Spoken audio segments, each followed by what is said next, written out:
Oke, selamat siang semuanya, teman-teman. Hari ini kita nikmat banget nih ngopi ya kan, ngerokok, omong kosong siang-siang ya kan.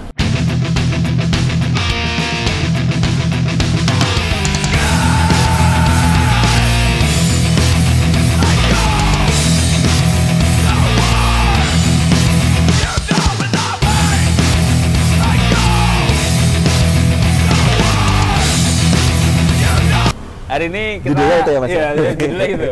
Ngopi, ngerokok, omong kosong. Kita hari ini mau ngobrol sama Mas Radif ya Mas ya? Mas Radif. Radif siapa namanya Pak? Halo, perkenalkan namaku Radif Anaba. Sudah beberapa kali diposting Kopi Party. Sudah berapa kali di sini? Tapi nggak ini banget soalnya bahaya. Ini juga ya bahaya deh. Oh nggak apa-apa. Justru yang bahaya. Langganan. Iya, justru Langganan yang konten-konten yang apa ya istilahnya ya? Konten-konten yang nyerempet ya? Nyerempet. Iya. Bahkan kadang nyerempet mas nabrak biar gitu. Iya, Lahir iya, di iya. Jogja tuh waktu itu mas. Konten nama Kopi Party juga ya? Sama Kopi Party sama Oke, Salib. siap, Ngomongin siap. perubahan rezim lah. Ush, Di asosiasi kopi waktu itu. mantap. Hari ini kita nggak jauh-jauh dari politik ya, karena yang Siap, diundang siap. nih juga pakar politik nih ya kan, pengalaman politiknya kayaknya banyak nih gitu. Kuliahnya doang. Oh kuliahnya doang. Oh kamu kuliah di mana Mas? Aku di Paramadina ngambil hubungan internasional. Oh oke. Kebetulan HI dan banyak apa namanya mata kuliah politik juga kan dasar-dasar segala Iya, macam iya. dan harusnya sih sarjana ilmu politik di zamanku Di berubah SIP ya? jadi esos Oh ESO. sarjana Oke, sosial oke. bisa masuk mana-mana sih katanya. Oke oke. Lulus tahun? Lulus 2017. 2017. Oke oke. Masuk 2010 ya 7 tahun lah. 7 tahun ya. Oke oke lumayan. Penempahan ilmunya cukup panjang ya. Biar kayak yang lagi berkuasa sekarang kan rata-rata 7 tahun tuh. Siap. Nggak ada yang cepet tuh. Iya. Baru mulai loh, udah nyerempet Iya kan, loh. Pak Gubernur juga 7 tahun di Oh, UGM gitu ya? kalau nggak salah. Oh, gitu. Jadi kan, Iya. aku 7 tahun, Oh, iya, siapa iya. tahu kan. Siap. Tiap tahun. Mengikuti ya? Iya. Siap. Ini aman nggak mas? Aman. Pokoknya di sini kita Kopi loh ini. Iya. Kopi kan menimbulkan ini kan revolusi Iya. di otak. Jadi kita Revolusi, ngomongnya jadi betul, fokus betul. gitu. Sibuk apa sekarang Mas Adif? Sekarang aku ini Akhir-akhir ini. lagi bantu-bantu di ini tempat ini Kopiah Mas namanya. Itu juga Kopiah Mas Kopiah ya? Mas. Jadi ini tempat kopi yang kita coba untuk kita arahkan sebagai tempat kopi yang egaliter di Senopati. Keren. Rencananya. Ini Siap. belum buka loh, bentar lagi buka sih. Oh, belum buka Namanya ini ya? Spesial banget nih Mas Riko dan Mas Alip dan Siap. Mas Sandro sudah ke sini. Siap. Oke.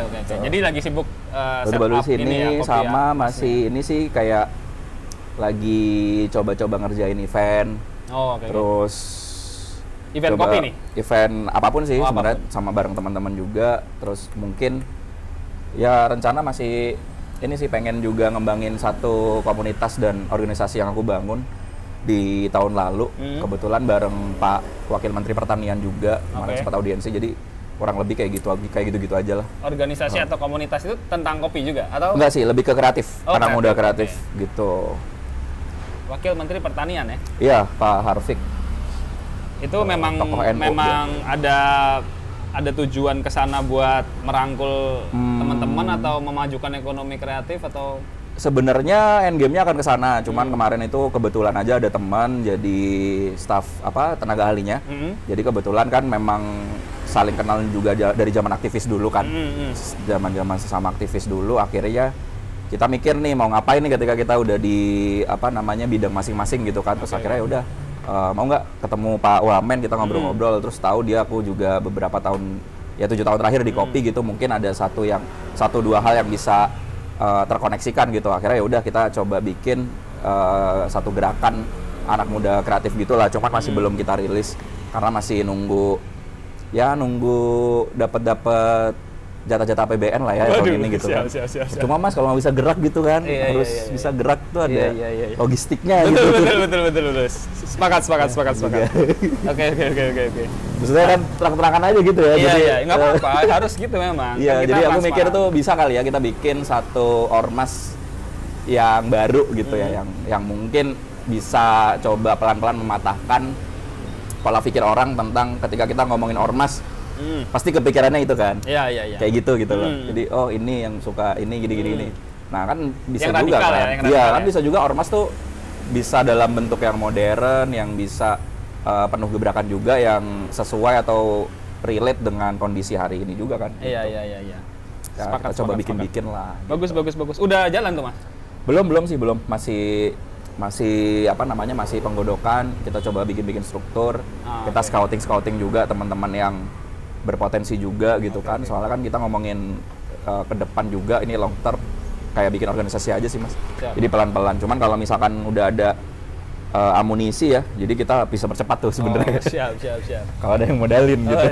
Modalin negara harusnya emang tuh. Harusnya. Nah, ini kan kita fokusnya lagi ngobrolin soal politik dan kopi gitu ya. Menurut Mas Radif tuh politik di Indonesia, ini deh dasar politik lu deh. Politiknya menurut Mas Radif tuh politik tuh gimana sih? Kita sebelum ngomongin nanti ke politik di kopi gimana, politik di Indonesia gimana, politik dasarnya menurut Mas Radif dulu deh. Kira-kira yang dulu di kampus atau yang dirasakan gitu. Benar-benar. Ini menarik nih Mas, karena menjelang tahun-tahun politik kayak sekarang ini kan kita perlu refresh lagi gitu. Sebenarnya politik itu apa, dasarnya seperti apa. Nah, kalau aku coba yang selalu aku pahami ya dari zaman dulu belajar sampai sekarang juga masih belajar, sebenarnya simple. Aku dulu mengutip kata-kata dari salah satu dosenku ya. Salah satu dosenku itu sekarang menjabat sebagai wali kota Bogor kebetulan, Mas Bima Arya Sugiarto dari PAN. Dia kebetulan dulu zaman aku semester awal, beliau dosen tetap dulu di Parmadina, dosen ilmu politik, dasar ilmu politik dan sistem politik Indonesia. Dia selalu berpesan seperti ini, politik itu simpel. Sebenarnya politik adalah how to make living together possible, gitu aja kan. Di dunia masyarakat gitu kan, gimana caranya bisa hidup bermasyarakat bareng-bareng. Sebenarnya aku berangkatnya dari situ aja ngomongin politik. Jadi kan setelah itu kan bisa kita bisa kita cabangkan di banyak hal gitu, kayak misalkan dalam arti politik, dalam politik praktis yang mana itu ada variabel-variabel seperti partai politik, kebijakan dan lain-lain, atau enggak ya seperti halnya politik adalah ya memang sifat politik memang sudah ada dari kita lahir. Misalkan bagaimana ketika dulu kita bayi biar bisa dapat ASI kita nangis kan, itu kan cara berpolitiknya bayi gitu. Mungkin bisa ditarik seperti itu sih, kurang lebih kayak gitu sih kalau pola pikirku tentang politik itu sendiri. Kita nggak usah langsung lompat ke politik Indonesia, politik kopi dulu aja deh. Menurut Mas Radif nih, kan udah berkecimpung di dunia kopi dan dunia politik berbarengan nih, kira-kira ya mungkin 7 tahun lah lebih lah kira-kira gitu. Dunia kopi di Indonesia itu komunitasnya yang paling besar sekarang SCAI ya? Kalau itu kan SCAI kan lebih ke asosiasi ya? Asosiasi ya memang komunitas, cuman ada legalnya, jadi asosiasi ya berarti? Iya, asosiasi ya. Ya itu termasuk yang paling besar lah, yang kira-kira diketahui lah ya, paling diketahui dan juga kalau misalkan yang terlama aku kurang paham. Kalau SCAI memang sudah lebih dari 10 tahun ya, sudah lebih 10 tahun. Mungkin juga ada yang asosiasi lain seperti Asosiasi Eksportir Kopi Indonesia, AEKI, dan juga gabungan asosiasi eksportir, sama kalau nggak salah ada Dewan Kopi Indonesia juga. Dewan Kopi Indonesia itu bentuknya asosiasi juga ya? Organisasi juga. Dan setahuku mereka juga masih dapat kantor di Kementerian Pertanian di gedung. Jadi gedung, mungkin itu berafiliasi sama pemerintah kali ya? Harusnya masih berafiliasi, mungkin tidak secara langsung, mungkin kayak lebih afiliasi sifatnya. SCAI gitu itu kira-kira yang Mas tahu aja lah, kira-kira itu pemilihan ketuanya itu berapa tahun sekali atau dia tuh membawahi berapa banyak sih gitu, atau membawahi SCAI apa aja, apakah roasting juga diinin, apakah kalau juga, apakah kalau sepemahamanku tuh kalau pemilihan aku lupa berapa tahun sekali satu periodenya, kalau nggak salah 4 tahunan kalau nggak salah ya, bisa dikonfirm lagi, kalau nggak salah 4 tahun. Nah kebetulan kan memang sudah ada pergantian tuh di SCAI di awal tahun 2021. Itu 2021 tuh ada pergantian memang, nah seperti itu. Nah sebenarnya kan SCAI ini kan yang aku tahu, kebetulan aku member juga ya, tapi bukan masuk di kepengurusan. Anggota lah ya? Iya, member sebagai, kan di SCAI itu ada membership ya. Gitu. Kalau di kepengurusan belum dapat kursi Mas kebetulan. Ya siapa tahu kan. Ada Rianto. Ketum. Iya, siap. Kayak gitu, jadi dia ada kepengurusan intinya, mungkin kayak kalau di partai itu kayak DPP lah ya. Iya. Kalau aku kan sebagai member aja atau simpatisan yang memang itu tersebar dari berbagai peran gitu, kayak misalkan ada coffee shop owner, ada petani kopi. Tapi kayaknya di data itu mayoritas memang dari hulu ya, petani kopi dan trader dan juga roastery. Bahkan ada yang individu juga. Nah kayak gitu, kayak misalkan emang home brewer atau memang konsumen kopi ya bisa tergabung juga gitu sebagai membershipnya yang pribadi, yang personal gitu. Iya. Terus kan kemarin Gitu. aku sempat ini nih Mas, next question ya, sempat baca-baca gitu dari Instagramnya Mas Radif gitu. Rokok ya Mas? Sikat, harus dong ngerokok. Disensor kan? Nggak, kita nggak, kalau boleh di sponsor rokok lah ya. Siapa tahu nih. Oh beda kita Mas. Beda ya. Sembunyiin dulu. Sebetulnya masalah dunia kopi di negara kita nih, menurut Mas Radif itu apa sih yang belum selesai? Atau kalau kayak di skripsi itu kan ada pendahuluan, Betul. problem, habis itu solusi gitu. Identifikasi masalah. Iya.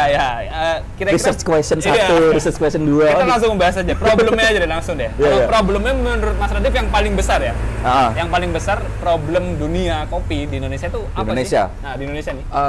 Lebih ke manajemen sih kalau menurutku ya. Kalau aku coba persingkat gitu kan. Kebetulan dulu riset S1 ku kan tentang kopi juga. Aku bahas tentang bagaimana sih bisa petani kopi itu bisa mencapai satu bentuk kedaulatan versi petani kopi di Indonesia. Berarti di hulu nih ya? Di hulu. Oke, manajemen yang di hulu itu nih. kita tarik dari fenomena, karena aku jurusan HI, itu kita tarik dari fenomena internasionalnya. Geopolitik ya? Ya, di mana fenomena internasionalnya ini Starbucks ekspansinya besar, berarti maju dong industri kopi secara global. Betul. Tapi yang dirasakan petani seperti apa ketika fenomena globalnya seperti itu? Kalau dulu sih, kalau menurutku ketika aku coba teliti, ya sebenarnya ada di memanage sumber daya alam itu sendiri yang kita punya, yaitu kopi, yang bagaimana itu dikelola oleh manusia kan, dikelola oleh masyarakat, dan juga ada irisan-irisan seperti regulasi pemerintah dan kebijakan publik yang terkait di kopi dan masyarakat yang hidup dari kopi itu sendiri. Kalau kopi sih bagaimana memanage-nya sih Mas? Jadi manajemen hulunya nih kira-kira ya, permasalahan paling manajemen besar. Hulu sampai hilir, iya manajemen ya emang rumit sih. Karena aku coba waktu lectureku di aku kirim ke Jerman waktu itu, yang aku lecturing di World Coffee Event di Jerman di Berlin 2019. Itu kebetulan ada audiens dari beberapa negara. Mereka juga memberikan beberapa studi kasus yang memang mencerminkan ya masalah mereka di negara masing-masing. Terutama negara yang menghasilkan kopi, kayak misalkan di Brazil atau apa. Mirip-mirip juga, cuman bedanya seperti Brazil dan Kolombia, aku sempat itu audiensku yang pokoknya setelah aku di Berlin itu lecturing di World Coffee Event, aku ke Den Haag, di ISS. Kebetulan ada teman di situ, dan diminta lecturing di ISS Rotterdam juga. Nah, itu ada satu mahasiswa dari Kolombia. Nah, Kolombia ini kan memang di ranah specialty coffee. Dan kopi itu sendiri salah satu yang gitu ya di Kolombia, secara produksi juga masuk 4 besar di atas Indonesia. Nah, itu dia cerita gini, Mas, kalau di negara saya, intinya bahasa Indonesianya ya, bahasa Jawa, tongkrongannya, di negara saya itu ada koperasi besarnya kalau ngomongin masalah manajerial. Jadi di sana ada namanya National Federation, itu yang ngurusin bagaimana tata kelola niaga hulu dari tata kelola niaga kopi dari hulu sampai hilir itu dikelola koperasi.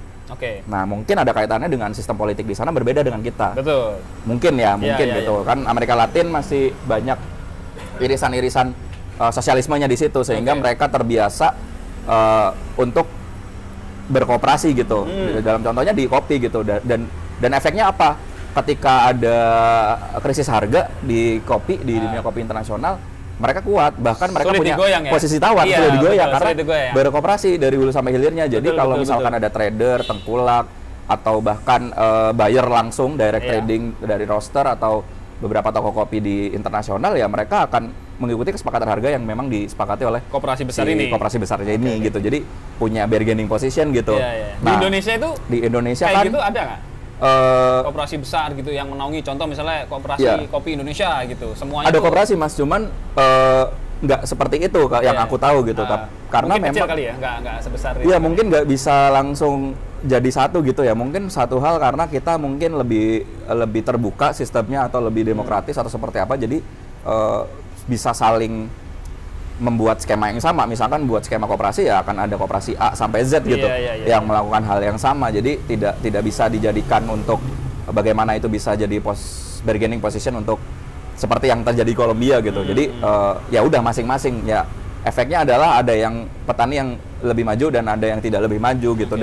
Dan secara kerataannya ya tidak terlalu rata, mungkin tidak seperti skema yang dilakukan di Amerika Latin. Mungkin kayak gitu aja sih. Jadi agak berat. Masalah kedua kira-kira apa? Selain hulu, yang manajemen hulu tadi kita udah bahas manajemen hulu nih. Kira-kira masalah dari kira-kira yang masalah problem paling paling mengakar lah. Sebetulnya kopi Indonesia itu bisa maju nih, tapi kenapa enggak sih? Oh ternyata ini nih problemnya gitu. Selain si manajemen hulu tadi nih, kira-kira atau di hilirnya ada, atau di tengahnya, atau pemerintah juga nggak ikut andil atau apa? Nah itu makanya aku bikin artikel di 2018. Nah aku tuh terinspirasi dari waktu itu sedang diskusi juga sama teman-teman teman-teman HI sih sebenarnya, teman-teman lulusan HI ngomongin kayak banyak hal yang pada akhirnya kita berujung sebenarnya ada politik di setiap apapun gitu. Kayak ada satu buku namanya The Politics of Time gitu. Gimana sih ada politiknya, orang nentuin waktu tuh. Kenapa ada Januari, Februari, jamnya 24 jam kayak gitu-gitu lah. Nah, aku ngomong wah berarti ada politics of coffee gitu. Yang pada akhirnya ya ketika kita googling, kita search The Politics of Coffee itu munculnya riset-riset yang menarik sebenarnya Mas.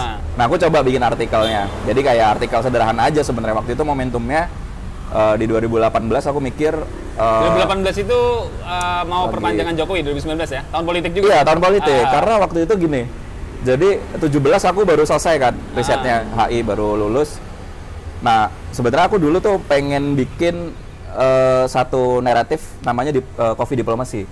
Nah waktu itu ditolak sama dosen pembimbingku karena there is no such thing gitu.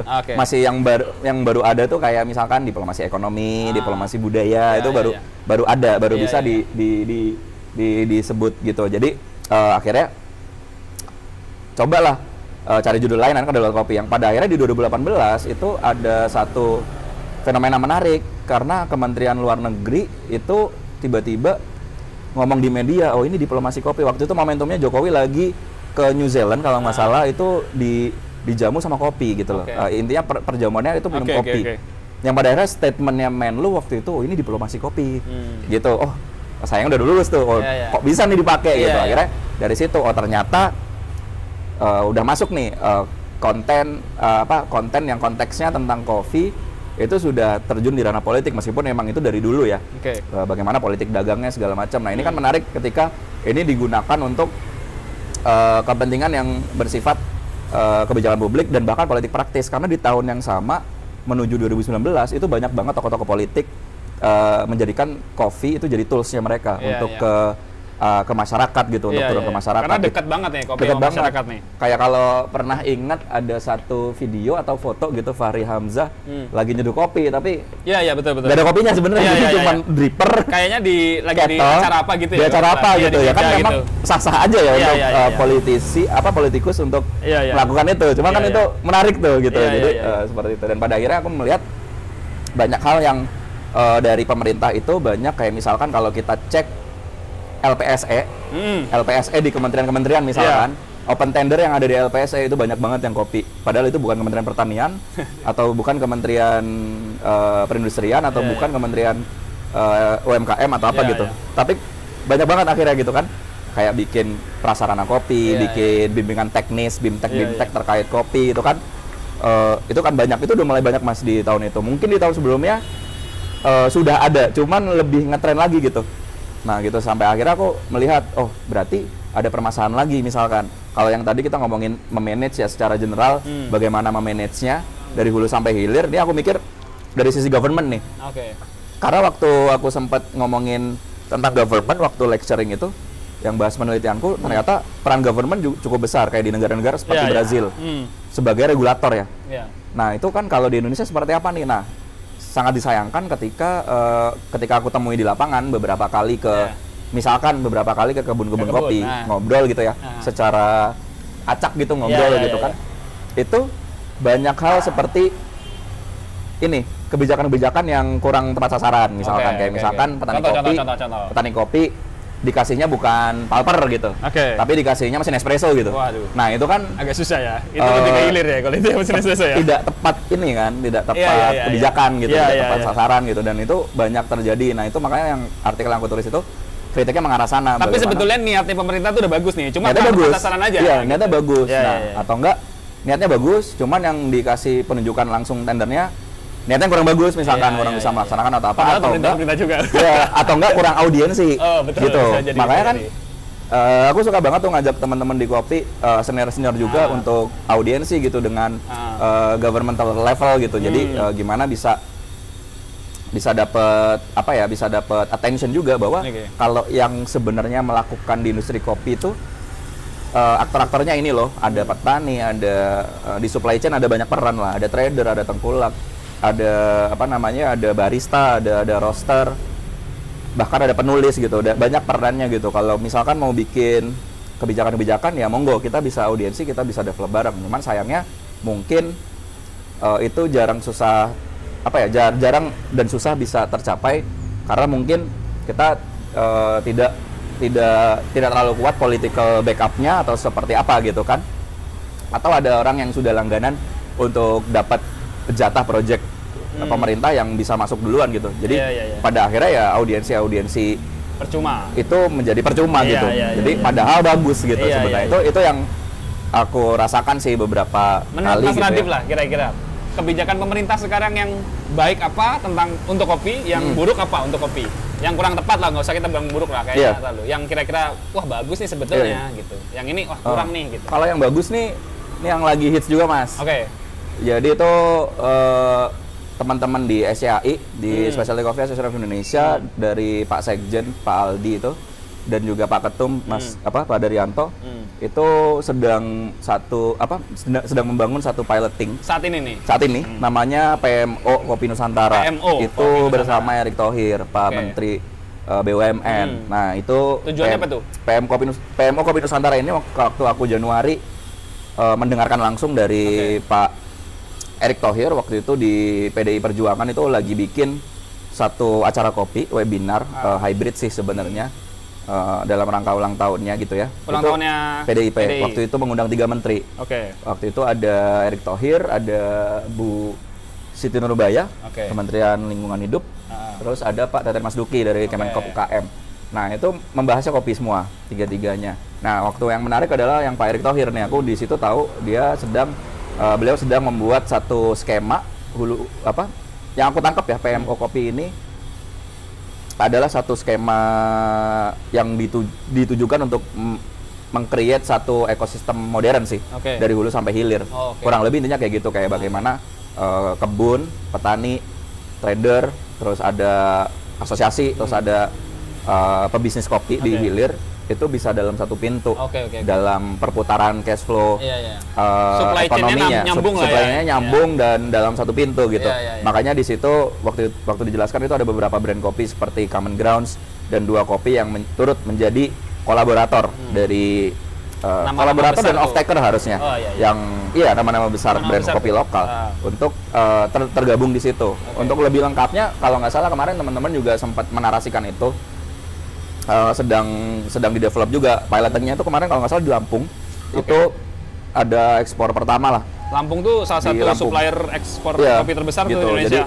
Jadi sudah ada satu kebijakan, harusnya ini kebijakan bersama ya, kebijakan publik terkait kopi yang diinisiasi sama Kementerian BUMN ya. Namanya PMO Kopi Nusantara. Project Management O-nya apa gitu ya. Kayak Pokja sih sebenarnya, kayak Pokja lah kalau dalam bahasa kebijakan publiknya gitu. Kurang lebih kayak gitu. Itu yang baik tuh. Kalau yang buruk kebijakan pemerintah. Itu yang berpotensi ya. Nggak tahu ini baik apa enggak karena belum kebagian nih. Gitu. Belum kebagian nih. Semoga kebagian. Gitu. Belum kebagian. Yang penting tujuannya kan membuat industri kopi. Tapi tujuannya keren banget. Kebetulan inisiatornya aku tahu, Pak Sekjen SCAI, Aldi dan teman-teman. Kalau yang kira-kira kebijakan pemerintah yang kalau kita nggak bisa bilang buruk, yang kurang tepat lah gitu, yang Mas Adi pernah tahu, aduh pemerintah kenapa gini sih gitu, harusnya gini aja gitu. Kayak ini Mas, kayak di beberapa keterlibatan kita di kayak misalkan ya, yang masih kurang tepat sasaran menurutku adalah ya itu tadi, kayak misalkan penganggaran yang tidak tepat sasaran gitu. Karena jujur aku dengar dari teman-teman petani gitu ya, banyak yang kayak misalkan kebutuhannya adalah mesin untuk pulping gitu, mesin untuk yang di hulu, tapi kok yang nyampe mesin packaging misalkan. Memang butuh ke depannya, cuman bukan itu dulu gitu. Jadi kebutuhan dasarnya bukan itu dulu. Gitu. Jadi sebenarnya yang kurang baik itu aja sebenarnya. Jadi solusinya menurutku ya selain memang harus ada yang mengkurasi. Nah, mungkin dengan yang PMO Kopi atau mungkin nanti ke depannya ada kebijakan-kebijakan lain yang memang melibatkan aktor-aktor yang memang berbisnis di kopi atau terlibat di kopi, ya bisa dilibatkan di situ, jadinya lebih tepat sasaran gitu. Mungkin solusinya di situ, karena menurutku yang kurang baik itu aja.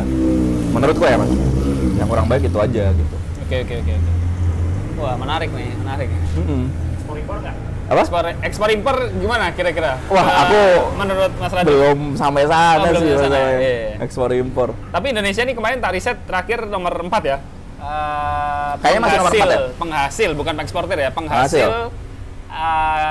green bean, kopi lah. Kopi dunia paling besar komoditas Indonesia nomor 4. Tapi kalau nggak salah ekspornya nomor 8 atau 9 gitu. Apa belasan gitu terakhir kalau gue nggak salah ya. Aku belum update tuh. Tapi ya termasuk komoditas Indonesia ini paling besar di ya top 4 lah di dunia gitu. Tapi kita konsumsinya tidak sebesar Amerika, Jerman dan lain-lain gitu. Cuma ya itu tadi, gua sih kemarin ngobrol sama Salib juga ya. Sebetulnya kalau dibikin salah satu platform gitu atau aplikasi yang memudahkan, karena kan ini terpecah-pecah nih, nggak yang satu koperasi yang kayak tadi dibahas di Kolombia atau di mana gitu ya. Ada satu aplikasi misalnya, let's say aplikasinya namanya Tokopedia misalnya gitu lah.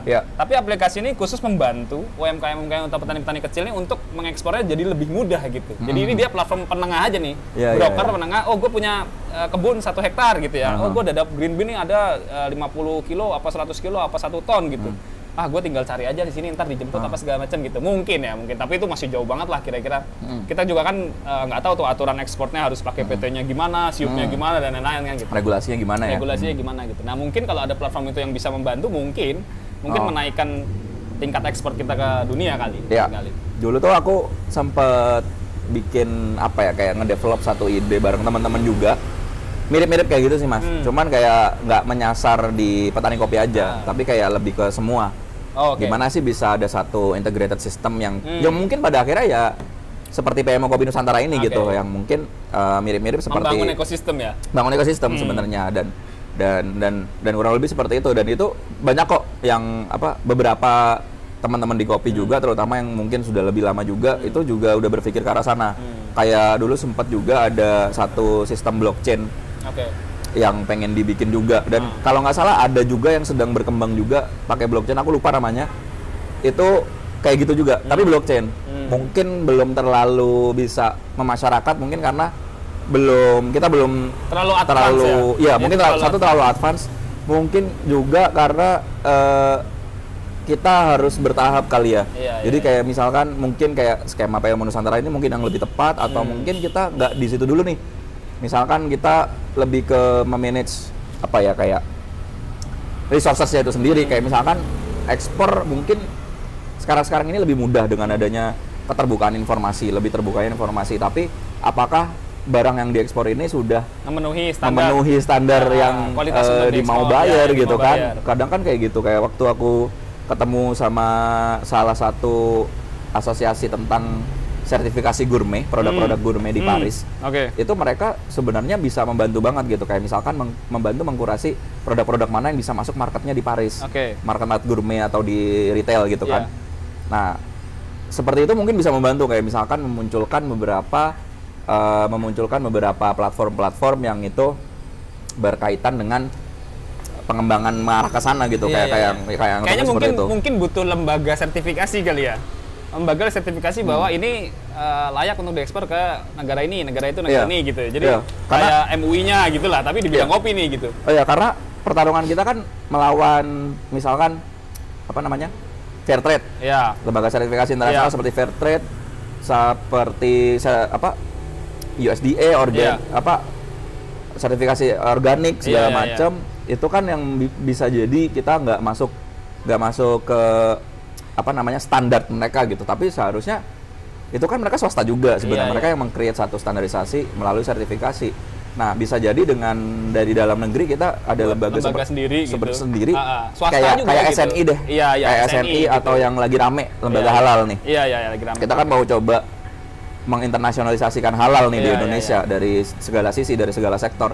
Nah, mungkin bisa juga, tapi kalau menurutku yang bisa dicoba kita coba angkat dulu itu lembaga kurasi menurutku Mas. Bagaimana ada satu lembaga independen yang mungkin itu turunan dari pemerintah dan juga kolaborasi dengan swasta, itu yang sifatnya tupoksinya itu yang mengkurasi dulu gitu. Mengkurasi misalkan mengkurasi dan meriset ya kali ya. misalkan ya green bean yang hulu-hulu yang berpotensi nanti bagus, ya itu di gitu. mana kayak misalkan ternyata di kaki Gunung Merapi itu potensi gitu. Jadi ada lembaga yang atau satu platform yang itu tugasnya hanya mengkurasi. Kita bikin apa? Mengkurasi gitu. Kita Jadi bikin apa? iya, mengkurasi terlepas nanti akan dapat buyer internasional atau dalam negeri bisa belakangan. Nanti kalaupun misalkan kepentok sertifikasi internasional, ya dengan adanya lembaga kurasi ini kan ada power untuk lumayan kayak bisa menekan itu tuh. Lumayan gitu. Produk. Apalagi yang ketika yang support adalah negara gitu. Iya.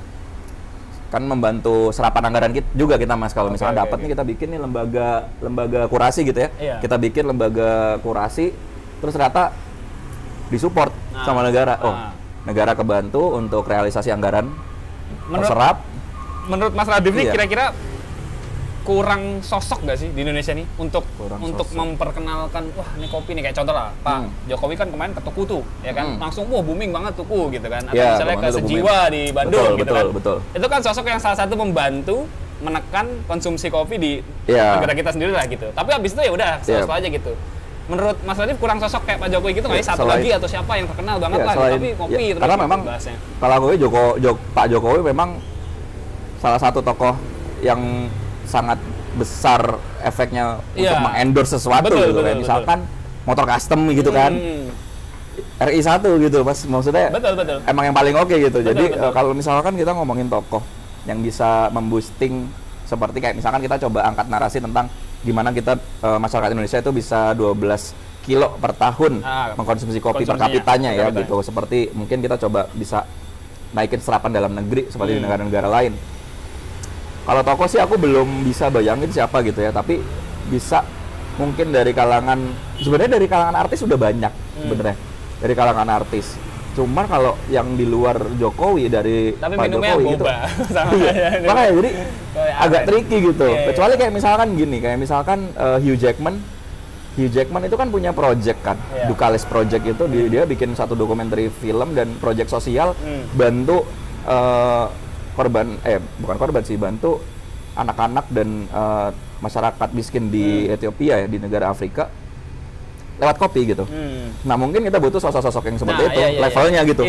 Hugh Jackman, terus kayak misalkan ada pemain NBA itu ada Jimmy Butler, dia juga punya brand kopi juga dan ada konten-konten sosialnya juga gitu. Ya mungkin aku ngomongin sih yang big picture ya, kayak tokoh global gitu, yang efek karena udah nggak bisa lagi nih. Pak Jokowi ini nomor satu nih untuk endorser gitu. Tapi menurutku sih ya. Menurutku gitu. Menurutku kan di Indonesia ini kan banyak penikmat kopi tapi masih di gelombang satu lah ya, masih yang kopi saset, masih yang kopi tubruk, apa yang di daerah-daerah tradisional gitu. Mungkin kayak model artis Raffi Ahmad atau siapa yang kira-kira ini yang gede gitu, dia ayo dong minum kopi Indonesia, minum ini gitu. Mungkin bisa setidaknya bisa merubah dari gelombang 1 ke gelombang 2 dulu deh. Betul. Kopi Indonesia tuh enak loh gini. Karena gue punya pengalaman gini Mas. Gue dulu kan terbang sempat ke luar negeri berapa kali gitu, ke Melbourne sama Sydney. Gue waktu itu lagi menggandrungi kopi sekali gitu. Jadi gue cari coffee shop. Ya? Iya, apalagi ke Australia kan. Gue cari coffee shop yang pokoknya top lah di sana. Gue dateng itu setiap terbang tidur sana gue cari. Terus gue lihat di sana kan Kolombia gitu, Geisha gitu kan, misalnya Panama, Honduras apa segala macam, ada tuh Sidi Kalang gitu, Solo, ada tuh. Wah, gue pesen aja Sidi Kalang deh gitu, coba kan. Abis itu ya beberapa kali Honduras, coba apa Kolombia, enak banget Sidi Kalangnya. Gue pakai waktu itu V60 kan, wah enak banget. Pulang ke Jogja waktu itu terus coba lagi nih siapa nih, ayo ke tempat coffee shop siapa teman gitu, Sidi Kalang dong coba ngobrol beda banget rasanya. Beda banget rasanya. Gue nggak tahu karena memang suasana di sana atau memang kualitas. Bedanya Mas Riko lebih suka yang di sana apa yang di sini? Yang di sana. Yang di sana, jauh di sana. Lebih enakan di sana gitu. Betul. Gue nggak tahu karena memang suasana atau memang kualitas kopi yang dikirim ke sana sama yang dinikmati di Indonesia ini berbeda. Itu bener sih, itu rumit sih. Iya, bener kan gitu. Jadi bener. langsung gue ngelihat gitu berapa kali. Apakah memang kopi-kopi yang grade-nya paling baik nih dikirim ke luar negeri untuk dijual karena di Indonesia tidak diapresiasi atau memang karena memang ya di sananya ngolahnya lebih baik. Tapi kalau menurut gua ngolah V60 kan sama aja. Di sana sama di sini V60 kertas-kertas juga, kaca-kaca juga kan gitu. Mayoritas memang proportion terbesar ya dari kualitas kopinya. Iya, dari kualitas kopinya gitu, betul. Dari green bean. Ya, itu keresahan sih. Keresahan bahwa kadang-kadang suka sedih juga kalau di Indonesia kadang suka nggak diapresiasi. Ya, susah juga sih, kita juga Betul. kenal kopi juga dari gelombang pertama ya, kopi ya murah-murah aja, sekitar 4.000, 10.000 kan gitu dulu di daerah-daerah. Iya, gitu. kayak misalkan di Jakarta kita tinggal ke Tamsur atau ke Bundaran HI, Starling ya kan? Starling banyak. Itu wajah kopi di Indonesia kayak Betul, gitu tuh. betul. Starling ya mau gimana Betul, lagi kan gitu. betul. Cuma menggeser itu yang agak susah Iya. tuh. Menggeser ke apa istilahnya? Quality coffee ya? Quality coffee, Quality betul, coffee. betul. Karena orang sampai sekarang mungkin mayoritas ya, kopi itu manis gitu. Ya. Kopi itu ya kopi gula gitu, mungkin Betul. gulanya 50%, kopi 50% gitu.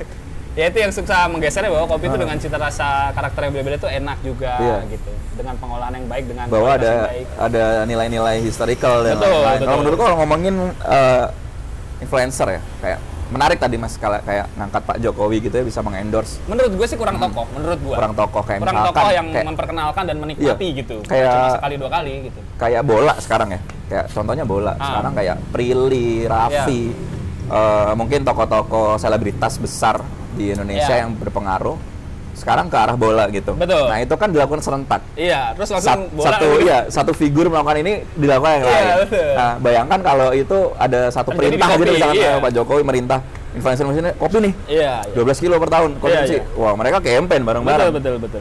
Karena ya Kan tidak mungkin tuh, Mas. Iya, karena bola nih udah terjadi di bola Betul, nih. betul, Ada betul. runs kayak Betul, gitu-gitu betul. kan.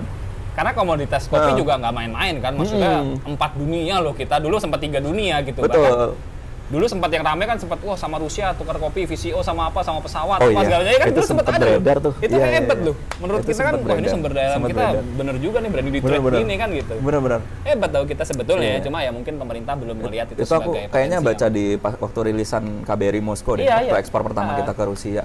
itu kan ya trade lah. Trade. Jadi gua ngasih lu sumber daya alam nih, jahe, Iya. cengkeh segala macam kopi, tapi lu kasih gue pesawat Iya, gitu itu, kan. itu menarik Itu sih. keren, itu keren. Atau enggak gini juga, kayak ngomongin membranding. Ini kita ngomong kosong aja Iya. ya. Karena gini Mas, kayak misalkan kayak waktu aku datang di yang seminarnya PDIP tentang kopi ya, yang ada 3 menteri waktu itu, Pak Erik, Bu Siti Nurbaya dan juga Pak Teten. Itu kita ngomongin konteks nasionalisme dalam kopi. Oke. Jadi gimana caranya itu kopi ini banyak unsur-unsur dan nuansa nasionalisme gitu kan. Banget. Kayak misalkan ngomongin dari sisi sejarah, dari sisi Betul. bagaimana itu jadi produk politik, Betul. bagaimana ada konten-konten VOC di situ Iya, dan lain-lain gitu kan. Nah, itu menarik menurutku, bisa dikaitkan di situ. Kita kayak ngomongin branding dan nasionalismenya di lewat kopi. Itu menurutku kita bisa belajar juga dari yang dilakukan pemerintah sekarang. Membranding Indonesia lewat MotoGP misalkan. Kayak tadi kan ada parade tuh. Iya. Di HI Itu ya? semua riders diajak kayak gitu, diajak ke Istana Negara, kan tidak terjadi di sirkuit-sirkuit lain, Mas. Betul. Aku nggak tahu ya, kayak misalkan di Losail atau di mana gitu ya. Apa karena mereka udah biasa kan? Ya, Kita baru sekali. karena baru pertama Baru mungkin ya. tahu, Gitu. ya. Tapi menurutku menarik karena Menarik, kayak bagus. untuk mengenalkan, Bagus. ini diundang ke istana, jamuan seperti level presidensial itu Betul, riders betul. itu kan. Betul. Padahal mereka pembalap kan, pembalap ya. aja Betul. seperti pembalap mungkin pada umumnya. kehormatan ngerasakan Iya. ketemu RI1. Mereka pun gitu. mungkin bingung kali ya, wah Iya. kalau di Indonesia kok Iya, dijamu nih ya. dijamu, berarti Iya. mereka akan naruh Indonesia di standar yang berbeda Betul, gitu. betul. Bisa jadi lebih tinggi. Sepakat. Merasa lebih apa ya? Karena dijamu seperti itu merasa lebih terhargai juga sebagai riders gitu kan. Meskipun Mungkin mereka Jokowi- sudah terkenal Jokowi segala kalau macam. misalnya gue mau ada event kopi dunia di Indonesia tahun depan, itu bisa aja kan ya? Ya kan? Itu yang mau aku bridging. Oh, Karena gitu. apa? MotoGP ini kan ngambil license ya, MotoGP sifatnya world ya. Iya, betul. Masuk ke Indonesia dengan tekniknya adalah ya memang membutuhkan anggaran yang besar untuk bikin sirkuit Betul. misalkan. Nah, pada akhirnya kan akan membuahkan hasil seperti sekarang. Aku nggak tahu ya kalau dari sisi terangkatnya ekonominya seperti apa, numbersnya aku tidak tahu, belum tahu. Tapi menurutku secara branding oke lah. Oke sekali. Gue sepakat. Oke sekali gitu. Nah, mungkin kalau kopi mungkin Harusnya sih menyentuh ekonomi jauh lebih besar kopi, ya, harusnya. jauh lebih besar kopi. Mungkin Harusnya. dari sisi entertainment nggak seperti GP gitu. Memang. Tapi dari sisi pemerataan dampak gitu mungkin bisa di kopi. Karena kayak let's say yang bergelut di sini tuh kayak ada mungkin sekian juta petani dan sekian ratus ribu pebisnis kopi di hilir gitu terdampak gitu. Kayak misalkan contohnya ya bikin aja misalkan World Coffee Championship atau World Coffee Event di Indonesia Iya, di gitu Indonesia, misalkan. gitu. Kan Brazil udah sempat hosting juga tahun 2018 kalau nggak Iya. salah. Terus sebagai negara produsen ya. Iya. Terus negara produsen yang sempat hosting lagi selain Brazil aku lupa mana. Tapi harusnya Indonesia bisa tuh. Harusnya Indonesia gitu. bisa, top 4 kok. Maksud gua ya termasuk terkenal lah kopi kita kan Aceh, Gayo Mumpung segala kan macam di dunia. masih ada sisa periode lah ya. Betul, Mungkin bisa betul. lah untuk didorong jadi prestasi gitu. Ngomongin periode nih ya kan. Kira-kira gimana nih? Penglihatan politik Mas Radif nih yang berkecimpung di dunia politik ini soal periode gimana? Apakah dari partai Mas Radif ini mendukung atau tidak gitu? Atau pendapat pribadi deh, nggak usah mewakili partai deh. Pendapat pribadi aja. Pendapat pribadi Mas Radif kira-kira setuju diperpanjang atau dilanjutkan satu periode lagi atau enggak gitu? Kayaknya aku harus diplomatis sih, Mas. Ya. Karena kan ini pendapat pribadi ya, ya kita nggak pribadi. mewakili partai. Pribadi. Kalau pribadi aku pengennya diplomatis aja. Jadi tetap sesuai undang-undang ya. Konstitusi. Bahwa ya sesuai konstitusi bahwa ini tetap seperti pada sebelum-sebelumnya 5 tahun, stop. 5 tahun, stop, 2022 udah 2 kali, 2 periode berarti harus yang baru gitu ya. Gitu, dan ya secara unspoken truth-nya adalah ya kan sudah jatahnya yang lain lah ini untuk ini kan si setuju bapak gak? gitu ya. Setuju nggak kira-kira kalau misalnya alasannya nih, wah karena COVID, karena ibu kota negara nanti tidak dilanjutkan, atau karena beberapa ini yang belum selesai harus diselesaikan segala macam. Setuju nggak kalau alasannya pakai itu gitu? Enggak ya?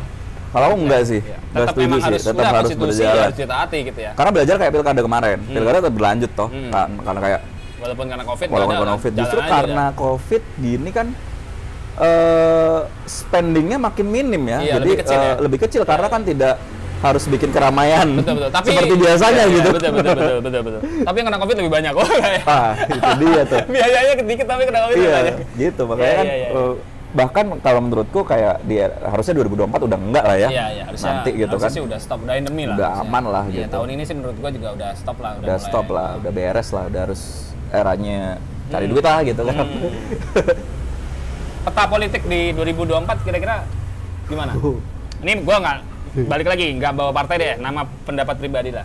Peta politik menurut Mas Radif nih Peta di Indonesia politiknya kira-kira siapa yang akan ini, atau dari partai mana, atau orang seperti apa, sosok seperti apa yang kira-kira lagi dibinati gitu? sosok baru ya harusnya. Baru. Cuman Muda, sosok baru dan muda kalau idealnya ya, kalau ideal menurutku pribadi gitu ya. Tapi apa namanya, faktanya ya sekarang yang masih kuat ya memang yang masih berkuasa gitu, dan juga yang memang menjadi pesaing di di pilpres sebelumnya kalau menurutku. Cuman kayak nama-nama seperti Ridwan Kamil, Anies Baswedan kan mulai pelan-pelan merangkak naik, lagi Ganjar sering berdua terus tuh Pranowo, kayaknya.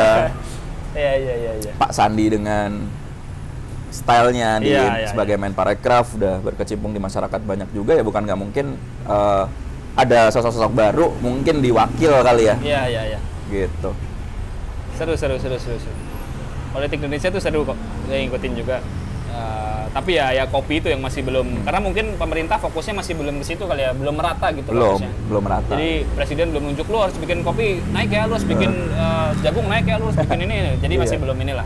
Harus dia sendiri yang bener-bener ngelakuin. Padahal kebijakan pemerintah tuh menurutku berpengaruh besar sekali ya, kalau misalnya untuk menaikkan ekspor, menaikkan konsumsi, menaikkan hasil di hulunya segala macam tuh kebijakan tuh termasuk salah satu pengaruh besar gitu. Nah, aku juga lagi ngecek LPSE gitu, iseng ya Mas ya. Kayak udah mulai banyak juga kayak misalkan pengadaan apa, kalau misalkan yang non bersifat non pengadaan, kayak misalkan bikin konsultasi lagi bikin bimbingan teknis kayak gitu, itu udah mulai banyak gitu. Maksudnya fokusnya masih diarahkan ke sana juga, kayak dari beberapa relasi teman-teman juga yang di Kopi beberapa kali juga dikontakin dari beberapa kementerian gitu ya, perwakilan kementerian, bisa nggak bikin ini kayak misalkan bikin festival kopi atau seperti apa, itu masih banyak sih kayak sekarang gitu. sih kayaknya lagi haus akan event ya. Iya nih. Karena udah COVID lama gitu, event Nanti di kopi Jakarta Indonesia. di Jakarta aja di akhir Maret ada, di weekend yang sama ada 3 event. Ada Di 3 Jakarta event. aja Jakarta nih. toh nih. Jakarta aja. Iya. Ada 3 event. Oke. Seru. Dari tokoh-tokoh muda tadi, kira-kira menurutmu yang bakal bisa majuin kopi itu yang mana ya? Ya. Wah. Ridwan Kamil, Sandiaga Uno, sama siapa tadi? Kamil, Sandiaga Uno, Anies, Ganjar. Kira-kira ya? yang dekat sama, wah nih orang nih berpotensi untuk menaikkan kopi ya, berpotensi ya, nggak pasti. Berpotensi ya? Berpotensi. Untuk dari sisi kopi ya? Nah, kalau dia kepilih nih atau kalau dia menjabat nih, kira-kira bagus. Kayaknya kayak Ridwan Kamil sih. Ridwan kayaknya. Kamil ya? Karena kan dia sosok kreatif ya. Dan kopi masuknya culinary berarti masih subsektor ekonomi kreatif gitu. Kayaknya dia bisa Ridwan Kamil, terus modal sosialnya udah tinggi, kayak follower IG-nya paling banyak di antara yang lain. Iya, lumayan di antara sosok-sosok yang lain gitu. Dan kalau dari sisi modal apa namanya? Modal untuk political cost ya tetap masih Pak Sandi kali ya. Iya. Duitnya lebih banyak ya? Iya. Tapi kan sekarang kan politik kan iya, sekarang modal sosial juga di ini banget juga, tuh. elektabilitas Indonesia. Betul. Itu sih. Gitu. Jadi harapannya buat kopi Indonesia apa nih? Penutup. Wah. Harapannya buat kopi Indonesia Harapannya kita bisa semakin kompetitif dalam bersaing. Oke, di dunia. Karena aku nggak bisa bohong kalau harus kolaborasi terus ya. Iya. Kadang kolaborasi ini ya udah sekedar apa namanya? Sekedar gini konten aja kadang-kadang. Kalau menurutku harapan untuk kopi Indonesia kita tingkatkan persaingan yang lebih lebih fair dan lebih oke lagi gitu. Jadi dengan persaingan ini kan berarti ada variabel lain yang akan naik seperti kualitas, seperti branding segala macam. Kalau harapanku sih itu. Harapannya apa namanya persaingannya lebih oke, lebih persaingan sehat, lebih bagus, lebih banyak iya, gitu betul, ya. Jadi menimbulkan betul. banyak lagi potensi muda, potensi betul bagus. seperti itu. Kalau harapan buat kopi party apa kira-kira? Anak-anak yang nggak jelas ini. Kira-kira Harapan kopi party sebenarnya. Kan udah lama nih kenal sama kopi party nih ya. Harapan buat kopi party kira-kira apa? Aku kalau kopi party udah ngikut aja lah. Ikut aja. Harapannya semoga makin bisa menjadi apa ya? Bisa menjadi menurutku kopi party ini salah satu yang penting di supply chain. Itu dari sisi observer dan juga dari sisi media gitu ya sifatnya gitu. Nah mungkin bisa jadi yang nomor satu di Indonesia untuk itu. Jadi dengan inovasi-inovasinya karena menurutku kayak misalkan di level internasional kan ada Perfect Daily Grind gitu ya. PDG dengan sifatnya yang lebih ke ngerilis jurnal, artikel. Nah mungkin di era sekarang yang seperti modelnya seperti Kopi Party itu yang bisa karena lebih ke konten audiovisual kayak gitu. Bahkan konten audiovisualnya Perfect Daily Grind nggak sebagus Kopi Party menurutku. Ya kan kita harapan kan? BCA. Iya. Tapi bener, aku sering ngobrol juga kan. Kayak ini kita belum ada loh yang kayak bisa kayak Perfect Daily Grind atau bisa kayak Sprudge. Tapi yang lahir dari negara produsen kopi seperti Indonesia gitu. Berarti selain Kopi Party harapannya selain ekspansi Jakarta, ekspansi internasional. Kan G20. Menarik. Kopi Party internasional gitu kan arsipnya itu udah mulai merambah ke Asia Tenggara, Eropa gitu kan. Ya wes kalau gitu. Kita tetap oposisi ya. Enggak, yang baik kita puji gitu, yang jelek kita kritis tetap. Realistis ya. Dan kritis. Iya. Oke, kalau gitu terima kasih Mas Radif. Terima kasih Mas. Ngobrolannya, omong kosongnya, semoga tambah sukses, sehat selalu. Terima kasih banyak. Semoga mimpi-mimpinya yang tadi disebutkan tercapai semuanya dan kopi Indonesia makin maju lah ya. Semoga Kopi Party juga maju sama Mas Radif nanti bisa ikutin. Amin. Yuk, siap. Thank you, terima kasih arahan, semuanya. Kopi Party.